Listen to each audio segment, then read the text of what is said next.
Hello friends, welcome back to my new video. So ಏನಂದರೆ option ಎಂಟ್ರಿಗೆ ಎಷ್ಟು course add ಮಾಡಬೇಕು ಮತ್ತು ಮಿನಿಮಮ್ ಅಥವಾ ಲಿಮಿಟು ಎಷ್ಟು ಕಾಲೇಜ್ ಆ್ಯಡ್ ಮಾಡ್ಬೋದು ಅಂತ ಭಾಳ ಜನ ಕೇಳ್ತಿದ್ದೀರಿ. ಸೊ ಅದಕ್ಕೆ ಈ ವಿಡಿಯೋ ಮಾಡ್ತಿದ್ದೀನಿ.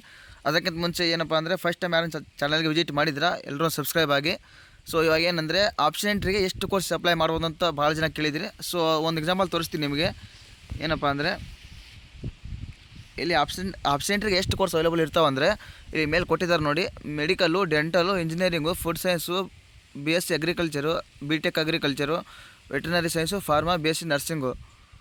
ಸೊ ಇದರಲ್ಲಿ ಎಷ್ಟು ಕೋರ್ಸ್ ಅದ ನೋಡಿರಿ. ನೀವೆಲ್ಲನೂ ಆಪ್ಷನ್ ಎಂಟ್ರಿ ಮಾಡ್ಬೋದು. ಒಂದೇ ಮಾಡಬೇಕಂತೇನಿಲ್ಲ, ಒಂದೇ ಕೋರ್ಸ್ ಮಾಡಬೇಕಂತೇನಿಲ್ಲ, ಎಲ್ಲ ಕೋರ್ಸು ಆಪ್ಷನ್ ಎಂಟ್ರಿ ಮಾಡ್ಬೋದು.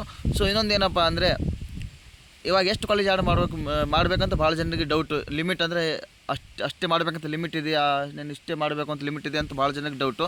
ಸೊ ಒಂದು ಹೇಳ್ತೀನಿ ಏನಪ್ಪ ಅಂದರೆ ಇವಾಗ ಫಾರ್ ಎಕ್ಸಾಂಪಲು ಇದು BSc ನರ್ಸಿಂಗ್ ಲಾಸ್ಟ್ ಇಯರ್ ಎಲ್ಲ ಕಾಲೇಜ್ ಇದರಲ್ಲಿ ಲಿಸ್ಟ್ ಅದಾವೆ. ಸೊ ಇದರಲ್ಲಿ ಎಷ್ಟು ಕಾಲೇಜ್ ಅದಾವೆ ಅಂದರೆ ನೋಡಿರಿ ನೀವು, ಎಷ್ಟಂದರೆ 598 ಕಾಲೇಜ್ ಅದಾವೆ. ಸೊ ನೀವು ಆಪ್ಷನ್ ಎಂಟ್ರಲ್ಲಿ 598 ಕಾಲೇಜ್ ಆ್ಯಡ್ ಮಾಡ್ಬೋದು. ಅಷ್ಟೇ 100 ಮಾಡಬೇಕು, 50 ಮಾಡಬೇಕು, 70 ಮಾಡಬೇಕು ಅಷ್ಟೇನ, ಹಂಗೇನಿಲ್ಲ. ಸೊ ಏನಂದರೆ ನಿಮಗೆ ಎಷ್ಟು ಬೇಕೋ ಎಲ್ಲನೂ ಕಾಲೇಜ್, ನೀವು ಎಷ್ಟು ಕಾಲೇಜ್ ಅದಾವೆ ಎಲ್ಲ ಕಾಲೇಜ್ ಆ್ಯಡ್ ಮಾಡಿದ್ರೆ ನಡೀತದೆ. ಸೊ ಅಂದರೆ ನನ್ನ ಪ್ರಕಾರ ಏನಂದರೆ ಜಾಸ್ತಿ ರ್ಯಾಂಕ್ ಯಾರ್ದು ಇರ್ತದೆ ಅವರು ಜಾಸ್ತಿ ಕಾಲೇಜ್ ಆ್ಯಡ್ ಮಾಡಿದರೆ ನಾನು ಮುಂಚೆನೇ ಹೇಳಿದ್ದೀನಿ, ಅದು ನಿಮಗೆ ಹೆಲ್ಪ್ ಆಗ್ತದೆ ಅಂತ ಹೇಳಿದ್ದೀನಿ. ಸೊ ಇದೇ ಪ್ರಕಾರ ಬೇರೆ ಕೋರ್ಸ್ ಕೂಡ ನೀವು ಎಷ್ಟು ಕಾಲೇಜ್ ಅದಾವೆ ಅಷ್ಟು ಕಾಲೇಜ್ ಆ್ಯಡ್ ಮಾಡ್ಬೋದು. ಇಷ್ಟೇ ಮಾಡಬೇಕಂತೇನಿಲ್ಲ.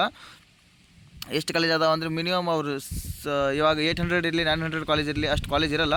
ಬಟ್ ಎಕ್ಸಾಂಪಲ್ ಕೊಡಾಕತ್ತೀನಿ. ಇವಾಗ 500 ಕಾಲೇಜ್ ಇದ್ದರೂ 500 ಕಾಲೇಜ್ ಆ್ಯಡ್ ಮಾಡ್ಬೋದು. ಅದಕ್ಕೇನು ತೊಂದರೆ ಇಲ್ಲ. ಅದರಲ್ಲಿ ನಮಗೆ 20 ಮಾಡಬೇಕು, 30 ಮಾಡಬೇಕಂತೇನಿಲ್ಲ. ಅಂದರೆ ಇವಾಗ 10K ರ್ಯಾಂಕ್ ಇದ್ದವರು, 20K ರ್ಯಾಂಕ್ ಇದ್ದವರು, ಅದ್ರ ಒಳಗಡೆ ಇದ್ದವರು ಅಂದ್ರೆ ಏನು ಮಾಡಬೇಕಂದ್ರೆ 30 ಕಾಲೇಜು, 40 ಕಾಲೇಜ್ ಆ್ಯಡ್ ಮಾಡಿದ್ರೆ ನಡೀತದೆ, ನಿಮ್ಮ ಕಾಲೇಜ್ ಸಿಕ್ಬಿಡ್ತದೆ. ಸೊ ಅದೇ ರೀತಿ ಜಾಸ್ತಿ ರ್ಯಾಂಕ್ ಇದ್ದವ್ರು ಏನು ಮಾಡಬೇಕಪ್ಪ ಅಂದರೆ 2 ಲ್ಯಾಕ್ ಮೇಲೆ ಇದ್ದವರು ಅಥವಾ 1,50,000 ಮೇಲೆ ಇದ್ದವರು ನಿಮಗೆ ಅಂದರೆ ನಿಮ್ಮ ಹೆಲ್ಪ್ಗೋಸ್ಕರ ನೀವೇನು ಮಾಡಬೇಕಂದ್ರೆ ಜಸ್ಟ್ ಅಂದರೆ ನಿಮ್ಮ ಕಾಲೇಜ್ ಸಿಗಬೇಕು ಅಂದರೆ ನಿಮ್ಮ ಸೇಫ್ಟಿಗೋಸ್ಕರ ನೀವು ಒಂದು 150 ಅಬೌವ್ ಅಥವಾ 200 ಅಬೌವ್ ಅಥವಾ ನೀವು ಆ್ಯಡ್ ಮಾಡಲೇಬೇಕು. ಆ್ಯಡ್ ಮಾಡಿದ್ರೆ ನಿಮಗೆ ಒಳ್ಳೆಯದು, ಬೇರೆಯವರಿಗೇನೆಲ್ಲ ನಿಮಗೇ ಒಳ್ಳೆಯದಾಗುತ್ತೆ. ಅಂದರೆ ನಿಮ್ಮ ಕಾಲೇಜ್ ಸಿಗೋ ಚಾನ್ಸಸ್ ಜಾಸ್ತಿ ಇರುತ್ತೆ. ಸೊ ಅದಕ್ಕೆ ನಾನು ಹೇಳಕತ್ತೀನಿ ಅಂದರೆ ಏನಪ್ಪ ಅಂದರೆ ಜಾಸ್ತಿ ಕಾಲೇಜ್ ಆ್ಯಡ್ ಮಾಡಬೇಕು. ಜಾಸ್ತಿ ಮಾಡಿದ್ರೆ ನಿಮಗೆ ಒಳ್ಳೆಯದು. ಸೊ ಅದನ್ನೇ ಹೇಳಕ್ಕೆ ಬಂದಿದೆ. ಏನಪ್ಪ ಅಂದರೆ ಅಷ್ಟೇ ಲಿಮಿಟ್ ಅಂತ ಇರಲ್ಲ, ಎಲ್ಲ ಕಾಲೇಜ್ಗಳು ಆ್ಯಡ್ ಮಾಡ್ಬೋದು. ಮತ್ತು ಇನ್ನೊಂದು ಏನಪ್ಪ ಅಂದರೆ ಈ ಮೇಲೆ ಕಾಣಿಸಕತ್ತಲ್ಲ medical, dental, engineering, food science ಅವೆಲ್ಲ ಆಪ್ಷನ್ ಎಂಟ್ರಿಗೆ ಮಾಡ್ಬೋದು. ಒಂದೇ ಕೋರ್ಸ್ ಮಾಡಬೇಕು, 2 ಕೋರ್ಸ್ ಮಾಡಬೇಕಂತೇನಿಲ್ಲ, ಎಲ್ಲ ಕೋರ್ಸ್ನು ಆಪ್ಷನ್ ಎಂಟ್ರಿಗೆ ಮಾಡ್ಬೋದು. ಬಟ್ ನನ್ನ ಪ್ರಕಾರ ಏನಪ್ಪ ಅಂದರೆ ನೀವು ಒಂದು ಕೋರ್ಸ್ ಫಿಕ್ಸ್ ಆಗಿ ಆ ಕೋರ್ಸ್ ಮಾತ್ರ ಆಪ್ಷನ್ ಎಂಟ್ರಿ ಮಾಡಿರಿ. ಯಾಕಂದರೆ ನೀವು ಎಲ್ಲ ಚಾನ್ಸ್ ಅದ ಎಲ್ಲ ಮಾಡಿದ್ರೆ ಮತ್ತು ನಿಮ್ಗೆ ಸಿಗಲ್ಲ, ಅದು ಒಂದು ಮೈಂಡಲ್ಲಿ ಇಟ್ಕೊಂಡ್ಬಿಡ್ರಿ. ಸೊ ಅದಕ್ಕೆ ನಿಮಗೆ ಯಾವ ಕೋರ್ಸ್ ಇಷ್ಟ, ನಿಮ್ಮ ಮನೇಲಿ ನಿಮ್ಮ ಫ್ಯಾಮಿಲಿ ಕೇಳ್ರಿ, ಮತ್ತು ನಿಮ್ಮದು ಫ್ರೆಂಡ್ಸ್ ಅಥವಾ ನಿಮ್ಮ ಫ್ಯಾಮಿಲಿ ಸರ್ಕಲ್ ಯಾರೇ ಆದರೂ ನಿಮ್ಮ ಸೀನಿಯರ್ಸ್ ಇರ್ತಾರೆ, ಅವ್ರಿಗೆ ಕೇಳ್ರಿ ಹಂಗೈತೆ ಕೋರ್ಸ್, ಹ್ಯಾಂಗಿದೆ, ಯಾವ ಕೋರ್ಸ್ ಚೆನ್ನಾಗೈತೆ ಏನಿಲ್ಲ ಅಂತ ಕೇಳ್ಕೊಂಡು ಒಂದು ಡಿಸಿಷನ್ ತೊಗೊಳ್ರಿ. ಯಾಕಂದರೆ ನೀವು ಆಪ್ಷನ್ ಎಂಟ್ರಿದಾಗ ಎಲ್ಲನೂ ಮಾಡ್ಕೇಸಿ ಎಲ್ಲನೂ ಕಳ್ಕೊಂಡು ಬಿಟ್ಟರೆ ಮತ್ತು ನಿಮಗೆ ಹಾನಿ ಆಗೋದು, ಯಾರಿಗಾಗಲ್ಲ.